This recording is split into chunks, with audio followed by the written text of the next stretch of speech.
Audacieux, les trucs et astuces de l'ADI pour votre profil.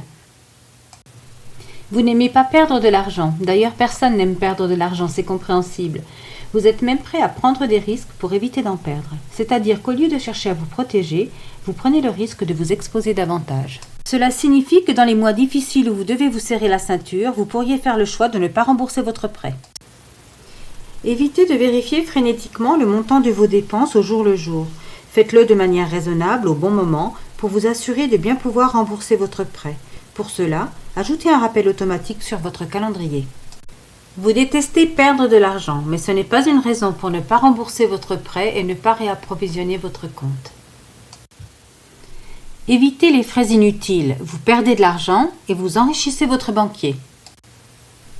Rappelez-vous, 30 € de frais bancaires par mois, ce sont plus de 30 baguettes chez le boulanger. Et 70 € représentent une journée de travail au SMIC horaire. Inversez la situation en considérant votre perte comme un gain.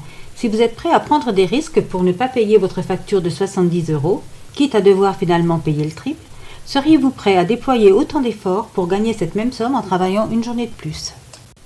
Même si vous avez investi beaucoup dans un projet qui s'avère non rentable, ne persistez pas. Essayez d'oublier vos dépenses et efforts antérieurs et ne considérez que les coûts à venir.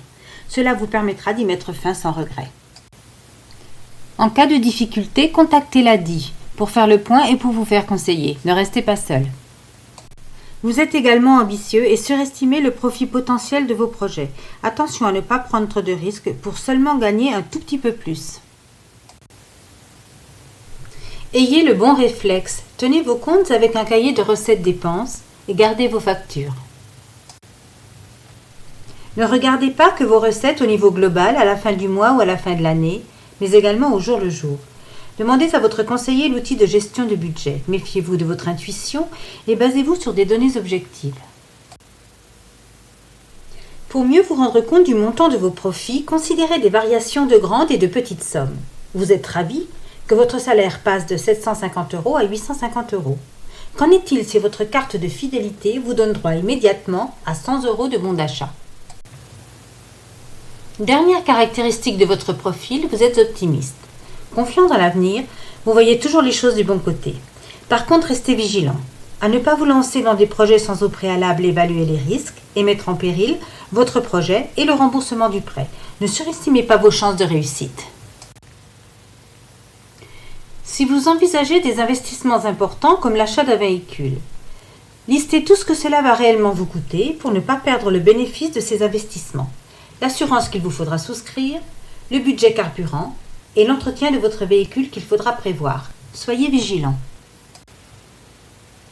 Prévoyez de la trésorerie. Dans la majorité des cas, c'est à cause d'une trésorerie trop faible que les entreprises font faillite et que les personnes se mettent en difficulté. Lorsque vous étudiez la viabilité d'un projet, ne restez pas seul. Faites-vous accompagner pour mettre toutes les chances de succès de votre côté. Sollicitez votre conseiller. Ne mettez pas la charrue avant les bœufs. Ne considérez pas comme acquis quelque chose que vous n'êtes pas sûr d'obtenir. Gardez à l'esprit le nombre de mois qu'il vous reste encore à payer pour ne pas être trop ambitieux dans vos dépenses. Enfin, pour mieux vous rendre compte du risque d'échec, inversez la présentation du risque et raisonnez plutôt en chiffres qu'en pourcentage. 95% de succès, cela veut dire que 5 personnes sur 100 ne réussissent pas. Vous avez désormais en main toutes les clés pour gérer votre budget. À vous de jouer.